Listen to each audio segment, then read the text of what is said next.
آپ کی گمشدگی کو 3 سال مکمل ہو چکے ہیں. ان کو یہ ریئلائزیشن ہوئی ہے کہ جو باہر جاتا ہے وہ عمران ریاض بن جاتا ہے, وہ موید پیرزادہ بن جاتا ہے. پاکستان میں واحد صحافی ہوں کہ جو تقریباً 32 ملکوں میں بین ہے.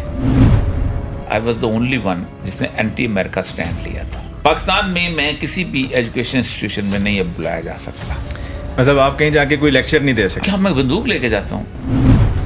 آپ کو 3 سال گزر جانے کے بعد یاد ہے یا بھول بھلا گئے ہیں؟ انہوں نے کہا کہ آپ کو ہارٹ اٹیک ہوا ہے کسی وقت. میں نے کہا مجھے تو پتہ بھی نہیں چلا. وہ تو لکیلی میری شریانیں اتنی بند نہیں ہوئی تھیں کہ مجھے سٹنٹ نہیں ڈلے. اتنے ڈرتے تھے کہ مجھے یعنی کرسی نہیں دی تھی نماز پڑھنے کے لیے. چڑیا گھر سے اجازت ملی تو ہوم سیکرٹری نے بھی کہہ دیا کہ ٹھیک ہے جی دے دو. میں نے قاضی فائز عیسیٰ کے خلاف ریفرنس دائر کیا ہوا تھا اور وہ چاہتا تھا کہ میری ایکسٹینشن ہو جائے, ریفرنس سامنے نہ آئے. جب تک قاضی فائز عیسیٰ کا فیصلہ نہیں ہوتا یہ آپ رہیں گے اندر. اور وہ باقاعدہ فون کرتا تھا اچھا کہ بیل تو نہیں ہوگی. یہ وہ میرا 3 دن میں 8 kg وزن کم ہوا ہے. 3 دن, صرف 3 دن میں. مجھے اجازت تھی 1 ہفتے میں 1 دن جو ہوتی ہے, تو وہ 2 سپاہی آگے پیچھے میرے چلتے تھے. اچھا ہاں, میں اسپتال جانا ہوتا تھا 2 سپاہی آگے پیچھے پر کھانا پینا گفتگو نہ کر سکوں. بہت پیارا سا بندہ تھا وہ میرے لیے نا, وہ اپنا اس توے کی روٹیاں لگا کے لے آتا تھا. تو نماز نہیں پڑھنے دیتے تھے. 4 کمرے تھے جس آتے میں تھا. ایک میں تھا, ایک میں وہ جو اس کا قاتل جو غواش بٹ تیفی بٹ کا بانجا وہ تھا, جنہوں نے ججوں وجوں کو تھپڑ مارے ہوئے تھے, وہ بھی دوست ہو گئے. واش روم بھی اندر ہی تھا سیل میں؟ واش روم بھی سیل کے اندر تھا. LCD مجھے لگانے کی اجازت تھی لیکن صرف ڈرامے دیکھتے تھے کیونکہ باقی تو چینل تھے ہی نہیں. میری 6 بجے وہ آ گئی رہائی کی مغل سے.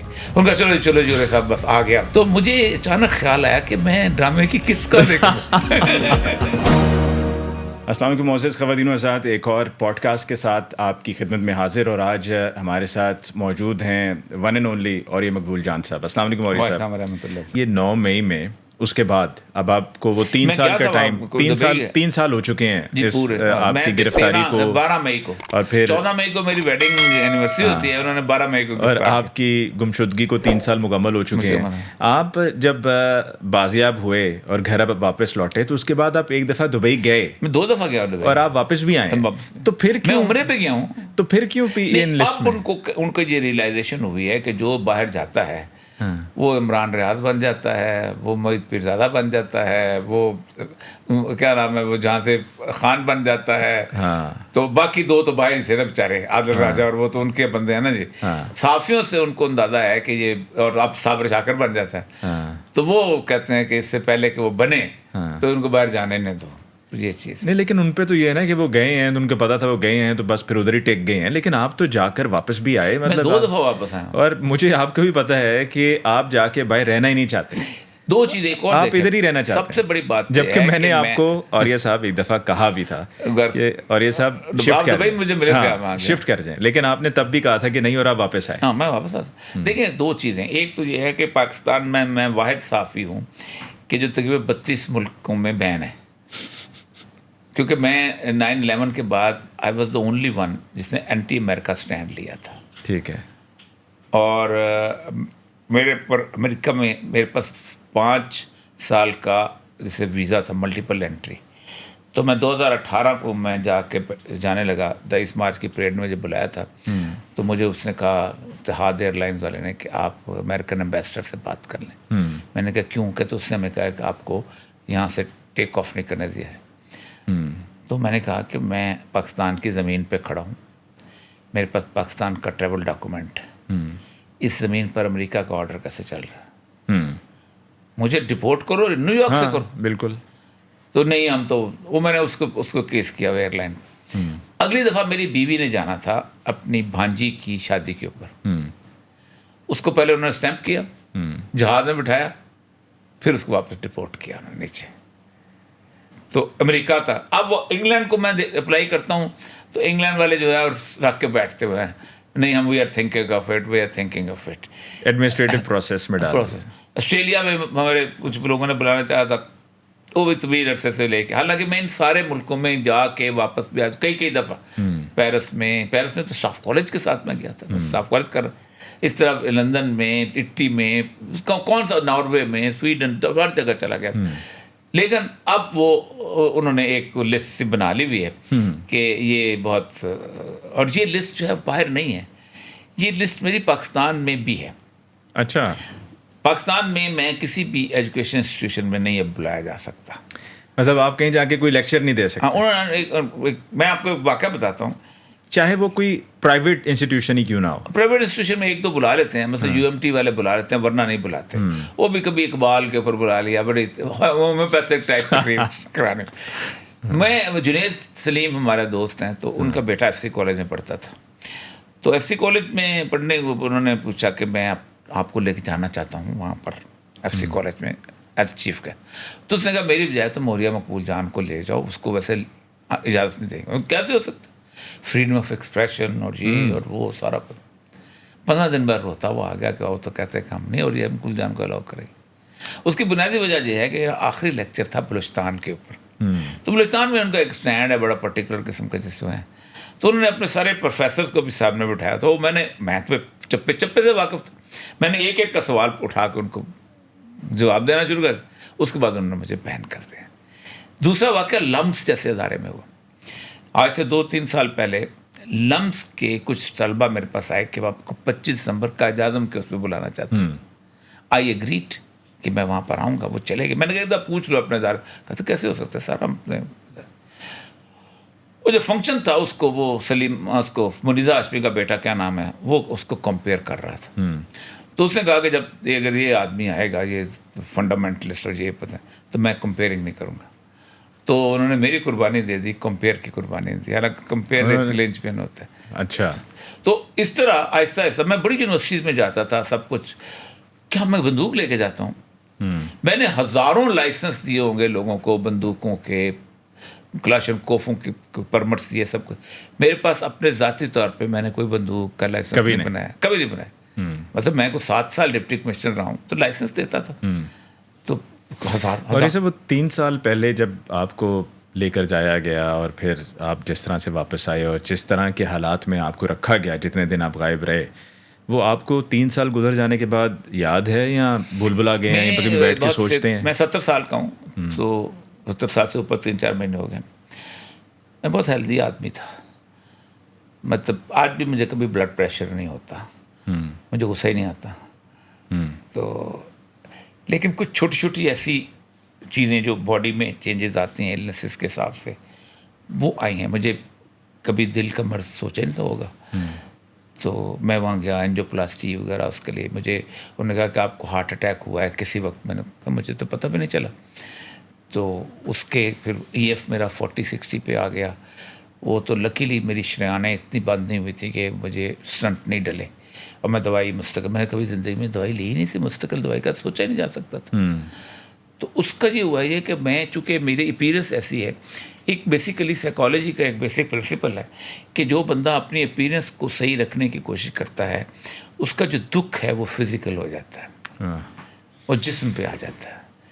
تو میری اپیرنس نہیں بدلی, آپ نے نہیں دیکھا ہوگا, آج بھی بالکل ویسے ہی. تو وہ اس سے جو ہوا ہے کہ وہ فزیکلی ایسی مطلب گھٹنوں کے مسئلے, دوسرے مسئلے, ان سے مجھے جو کبھی مسئلے نہیں ہوتے زندگی کے. پھر یہ جو 3 مہینے کی جیل ہے, جن میں سے تو 3 مہینے کے باقی تو چلو جیل کے وہ لوگ بڑے اچھے رہے میرے ساتھ, اس میں تھوڑا سا بہتر تھا. لیکن آپ اندازہ کریں کہ یہ مطلب تو یونیورسٹی سے جونیئر تو آئی جی پرسنٹ جونیئر یہ سارے میرے سبارڈینیٹ رہے ہوئے تھے, یہ جو ڈائریکٹرس وغیرہ سر سارے. تو میں I was entitled for the B class, ان کو بھی پتہ تھا. لیکن اتنے ڈرتے تھے کہ مجھے یعنی کرسی نہیں دی تھی نماز پڑھنے کے لیے, کرسی تک نہیں دی تھی آپ کو, مجھے چارپائی نہیں دی تھی. آخری 15 دن میں مجھے رحم آیا ادھر سے, چڑیا گھر سے اجازت ملی تو ہوم سیکرٹری نے بھی کہہ دیا کہ ٹھیک ہے جی دے دو. تو کیونکہ پہلے دن مجھے جو دوستوں نے آ کے بتایا تھا, انہوں نے کہا جی آپ کو وہ 3 مہینے کے لیے رکھیں گے. اور آپ سوچیں کہ میری بیل لگی, سیشن جج نے تو ریجیکٹ کرنی تھی, میری بٹ ہائی کورٹ میں لگی. ایک جج تھے ان کو پاس لگی وہ, تو جج صاحب جو تھے وہ چھٹی چلے گئے 3 دن کے, جس دن میرا کیس تھا. اور اس کے پھر اور بنیادی وجہ یہ تھی کہ میں نے قاضی فائز عیسیٰ کے خلاف ایک ریفرنس دائر کیا ہوا تھا, اور وہ چاہتا تھا کہ میری ایکسٹینشن ہو جائے, ریفرنس سامنے نہ آئے. تو بیل لگی, تو بیل لگنے کو چھٹی چلے گئی. اس کے اگلے دفعہ پھر جب دوبارہ ہوا تو پھر انہوں نے 15 دن کی چھٹی لے لی. اب تیسری دفعہ چھٹی وہ نہیں لے سکتے. یہ کبھی نہیں ہوتا تھا ایسا کہ جج صاحب جو ہیں غائب ہو جائے, جج بھاگ جائے. تو 15 دن بعد جب وہ کیس شروع ہوا تو انہوں نے کہا جی کہ یہ جو رپورٹیں ہیں، یہ رپورٹس جو ہیں اس کو مزید ہم اس کو ویریفائی کریں اور جا کے ان کو میں آپ کو مہلت دیتا ہوں. تو میرا جو وکیل تھا علی اشفاق، اس نے کہا جی ہم اسی پہ راضی ہیں، ہمارے خلاف کیس بنایا ہوا نا، آپ اس پہ فیصلہ کریں. تو اس نے کہا کہ تم اپنی مرضی سے عدالت چلانا چاہتے ہو؟ نہیں سنتا میں کیس. یعنی جج بھاگا ہے. اچھا یہ اور یہ سب جو آپ کی اگلا سنے سر اور آپ کو مزہ آئے گا. اب انہوں نے مجھے میسج ایک صاحب نے دے دیا تھا بہت جو انفلوئنسر، بعد میں پھر کہ 2-2.5 مہینے سے پہلے سے جب تک قاضی فائزہ کا فیصلہ نہیں ہوتا یہ آپ رہیں گے اندر. اور وہ باقاعدہ فون کرتا تھا اچھا کہ بیل تو نہیں ہوگی یہ وہ. تو اگلے دفعہ جج جو دوسرا انہوں نے ان کو اس نے کیا، وہ جج آ گیا، جج کو انہوں نے بہالپور بھیج دیا بینچ کے لیے. تو جج کو کہا گیا یہ تمہاری پرماننٹ پوسٹنگ بھی ہو سکتی ہے. اتنے میں قاضی فائز صاحب کو انہوں نے ٹیشو پیپر کی طرح اٹھا کے پھینکا اس میں، تو میں رہا ہو گیا. تو اس کے بعد ہی ہونا. اچھا اور یہ سب جو آپ مئی 2023 میں جب آپ کو اٹھایا گیا تھا، وہ والے جو کچھ دن تھے اور یہ جو وقت آپ نے جیل میں گزارا، اس میں وہ 3 دن بہت خوفناک تھے. اچھا میرا 3 دن میں 8 kg وزن کم ہوا ہے 3 دن، صرف 3 دن میں. اور یہ جو آپ نے وقت گزارا جیل میں، یہ ٹھیک آپ دیکھیں، میں آپ کو ایک مزدار بات بتاؤں کہ کم سے کم 10-12 وارڈن ہوتے ہیں جیل کے اندر. میں جب رہا ہو کے آیا تھا تو سارے وارڈن مجھ سے تقریباً انویریبلی ہفتے میں 1 دفعہ ملنے آتے ہیں. اچھا میرے گھر کا باہر لان جو ہے وہ ٹھیک نہیں تھا، تو ان میں سے 2-3 وارڈن چیچا وطنی کے وہ رول لے کے وارڈن جیل کے جو مجھے لاک کرتے تھے انہوں نے باہر جا کے اس کو لان میں اس پہ قدر لان لگایا ہے. میں نے دیکھا بھی آتے تھے کہ بڑا ماشاءاللہ زبردست گھاس ہوا. ان کے وارڈن کی تو اس طرح کی محبت انہوں نے کی ہے. اور مطلب پریشان میں آلموسٹ سولیٹری کنفائنمنٹ تھی میری. میں اگر جانا چاہتا تھا وہاں پر ٹیلی فون کرنے کے لیے جو مجھے اجازت تھی 1 ہفتے میں 1 دن جو ہوتی ہے، تو وہ 2 سپاہی آگے پیچھے میرے چلتے تھے. اچھا ہاں میں اسپتال جانا ہوتا تھا تو 2 سپاہی آگے پیچھے، تاکہ کھانا پینا گفتگو نہ کر سکوں. کھانا پینا تو وہیں جیل کا، گھر سے نہیں گھر سے لوٹ. ہفتے میں 1 دن ملاقات میں بیوی کا کھانا لے آتی تھی، اس کے علاوہ نہیں. کتنے دن نہیں. تو جو جیل میں بنتا تھا، اور مجھے کسی سوائے میری فیملی کے، میری 2 بیٹیاں باہر ہوتی ہیں، بیٹا بھی اس وقت آپ کو پتہ ہے باہر تھا اس وقت، تو صرف وہ تینوں اور میری بیوی مل سکتے تھے. میرے بھائی بھی ایک دفعہ، کسی اور کو ملنے کی بھی اجازت نہیں تھی. تو کھانا 3 وقت کا صحیح ملتا تھا؟ وہ میرے شخصی بڑے مزدار تھے، بہت محبت کرنے والے مزدار. بات وہ آ جاتے ہیں، وہ ڈیوٹی لگا کے نہ کہیں ادھر ادھر سے آ جاتے ہیں. تو وہ پھر کرتے تھے کہ وہ جو گوشت ہوتا تھا نا اس کو کرتے تھے کہ وہ اس کو دھو لیتے تھے. دھونے کے بعد وہ اس کو گھی میں پکا لیتے تھے. پکا کو مجھے روز کا گوشت مل جاتا تھا وہاں پر. تو روٹی وہاں پر پلانٹ میں بنتی ہے، وہ بہت بری بنتی ہے. تو ایک بہت پیارا سا بندہ تھا، وہ میرے لیے نا وہ اپنا اس توے کی روٹیاں لگا کے لے آتا تھا. تو بہت پیار کرتے تھے لوگ، سچی بات ہے. اور جیل کے ملازمین بہت پیار کرتے تھے. آپ نے سوچا نہیں ہوگا کہ بندہ قید سے باہر نکلے تو آپ کو جیل کے ملازمین چھوڑنے آئے اور انہوں نے بیگ آپ کے اٹھائے ہوں. کیونکہ پبلک سے تو مجھے ملنے نہیں دیتے تھے، کیونکہ پبلک تو سارے میں چلا جاتا تو اور طوفان ہو جاتا. نماز نہیں پڑھنے دیتے تھے. میں نے اس ہاتے کے اندر خود جماعت 3 لوگ تھے، 4 لوگ، 4 کمرے تھے جس ہاتے میں تھا. ایک میں تھا، ایک میں وہ جو اس کا قاتل جو واش بٹ تیفی بٹ کا بانجا بتن وہ تھا. ہم دونوں برابر کے خطرناک. دوستی ہوئی؟ ہاں دوستی ہوئی. اچھا وہ تو ہم دونوں برابر کے خطرناک تھے نا. ایک اس میں کچھ وکیل تھے کہ جنہوں نے ججوں وجوں کو تھپڑ مارے ہوئے تھے، وہ بھی دوست ہو گئے. ایک کچھ اور تھے جس میں وہ آف فرائی والے تھے. اچھا وہ 2 ایک. پھر بعد میں پی ٹی آئی کے 2-3 لوگ وہاں پر آ گئے آخر میں. واش روم بھی اندر ہی تھا سیل میں؟ واش روم بھی سیل کے اندر تھا. اور بس کھانے کے ٹائم پر باہر آتے تھے یا دن کے ٹائم باہر گھوم لیتے تھے؟ دن کے ٹائم کھلتا، صبح 6 بجے کھول دیتے تھے. اس کمرے جتنا آتا تھا سامنے تھوڑا سا اس میں لان. اچھا یہ بات درست ہے کہ جیل میں جب کوئی جاتا ہے تو شروع میں تو بڑی مشکل کے دن ہوتے ہیں اور ہر چیزیں عجیب سی ہوتی ہیں، لیکن پھر اس کے بعد آپ عادی ہو جاتے ہیں. میں آپ کو اپنا واقعہ سناتا ہوں کہ 22 میں وہاں LCD مجھے لگانے کی اجازت تھی، لیکن صرف ڈرامے دیکھتا تھا کیونکہ باقی تو چینل تھے ہی نہیں. تو مجھے بڑے عرصے بعد میں نے 2007 میں نے آخری ڈرامہ لکھا ہے پاکستان ٹیلی ویژن کے لیے. اس میں میرا ایوارڈ بھی تھا پاکستان ٹیلی ویژن کا بیسٹ پلے رائٹ کا. تو میں نے دوبارہ ڈرامے دیکھنے شروع کر دیے. اب ڈرامے اب دیکھتے ہیں تو آپ اس میں ہوتا ہے کل کس میں کیا ہوگا آپ کو. تو 22 میرے خیال ہے اس کو اکتوبر کو میں گرفتار ہوا ہوں, تو 3 مہینے بعد میں پورے تک. تو میری 6 بجے وہ آ گئی رہائی کی مغل سے. ان کا چلو جی صاحب بس آ گیا, یہ لو رہائی آ گئی. تو مجھے اچانک خیال آیا کہ میں ڈرامے کی کس کا دیکھوں. حالانکہ مجھے بالکل اندازہ نہیں تھا کہ میرے گھر میں بھی ٹیلی ویژن ہے, وہ میں وہاں بھی دیکھ سکتا ہوں. تو آپ کو عادت سی ہو جاتی ہے, وہ اتنے مانوس سیاد سے ہو. آپ پر یہ تھا کہ وہ تو چلیں آپ ٹی وی پہ ڈرامہ دیکھ رہے تھے, باہر نکل کے آپ کو اور بڑے ڈرامے دیکھنے کو ملنے تھے. جی. تھینک یو سو مچ. ناظرین, اس کے ساتھ ہی مجھے علی ممتاز کو دیجیے اجازت. اللہ نگہبان.